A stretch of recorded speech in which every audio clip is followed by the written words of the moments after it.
Would LeBron deserve credit for that, Max? Yeah, extra credit, in fact, because I know people like, first of all, a lot of the quant types did not think the Lakers would make the playoffs. When they looked at the strength of the West, the Western Conference, and they looked what else LeBron had on the team, some promising players, yes, but none of them were like, oh, yeah, there's a star player. A couple of guys who look like maybe they're starters on other teams, and that's about it. Kuzma could probably start on a bunch of teams, right? Maybe Ingram. That's about it. Rondo, who hasn't been healthy, and no other all-stars in a very tough conference. So it was not a certainty that they make the playoffs, but even guys like me who were aware of that sort of thing were saying, all right, but you know what? It's LeBron James. They're going to make it. And I'd have given him credit for taking the team to the playoffs in the Western Conference. I thought it might win a playoff series. But the way it shook down, the essential, I'm going to use the word collusion. Let's say conspiracy in the league to ensure that the cavalry was not coming for the Lakers, right? Like, we're not going to send the Lakers. We're going to charge the Lakers, but don't send them to the Lakers. Don't send anyone to the Lakers.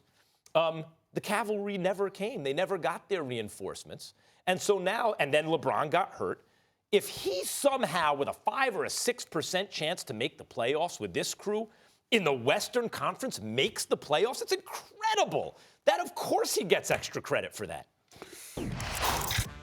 I'm not going to deny that LeBron James deserves credit. I mean, when you talk about the credit, listen, he's the reason why the Lakers are in the position that they're in right now in terms of missing it. Because had he not gotten hurt and went down 17 to 18 games, I don't think we'd be looking at the Lakers as a 10th team in the Western Conference. I think the Lakers would be as high as a 5th seed, arguably a top 4 team within the Western Conference right now if LeBron James and a plethora of injuries hadn't befell them. Rondo goes down, JaVale McGee goes down, Lonzo Ball goes down, et cetera, et cetera. I'm looking at it from the perspective that because the injury bug hit them big time, that it really, really compromised their success in a very big way. Not just because of games that they lost, but continuity that they were denied the opportunity to build because those guys just weren't ready to ball. Having said all of that, here's another reason why I'm not going to go out of my way to give LeBron credit if the Lakers actually win the playoffs. Because who's to say teams are missing on purpose? If you're the Los Angeles Clippers, you're not hyped about making the postseason. But if you're the Kings, you are. If the Kings, you are, yes. Absolutely. I spoke to the Kings. It's the De'Aaron Fox. They want to make the play. Make no mistake about it. And they're loaded. I'm not so sure that the Clippers want that. A matter of fact, I'm pretty sure that they don't. They wouldn't mind missing it because they've got some things to consider in terms of who would get the pick, et cetera, et cetera. You got to remember, their pick is it's lottery protected. So if they miss the playoffs, they keep their first-round pick.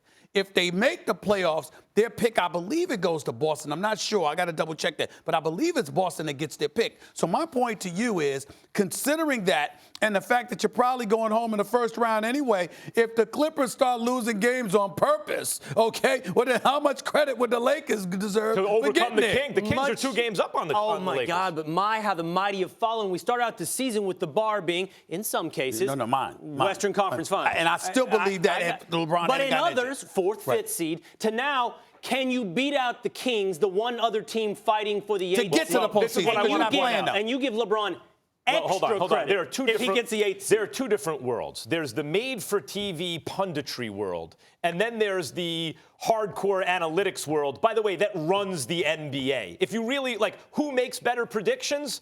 The hardcore analytics world, the front offices of the NBA, are much better at predicting than we in the media. And most of them did not feel the Lakers would make the playoffs based on the numbers. They were giving extra credit for the faith they have in LeBron James to even say, all right, you know what, but LeBron might figure it out.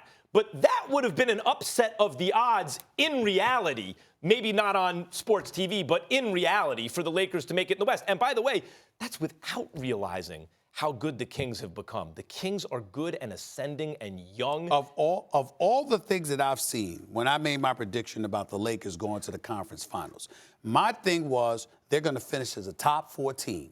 They're not going to have home court advantage in the semifinals or the conference finals, and I certainly wasn't picking them to beat the Warriors in the conference finals. But I believed in my heart and soul that they would beat anybody else out west. The only thing that I've seen, despite Denver's success, despite Portland and Utah being relevant, the Clippers on a come-up, et cetera, the only thing, even with Houston, resurrecting themselves, James Harden playing like an MVP again, the only thing that has happened to the entire Western Conference picture that gave me cause to pause and made me say, if it wasn't for LeBron going down, my prediction may have been wrong, is what I've seen from Oklahoma City. That is it. I don't care what I've seen from Denver or anybody else. I still believe LeBron would have beaten all of them had he never gotten hurt. If Rondo's healthy, LeBron's healthy, and That's probably right. you're expecting a trade deadline move too, which never happened.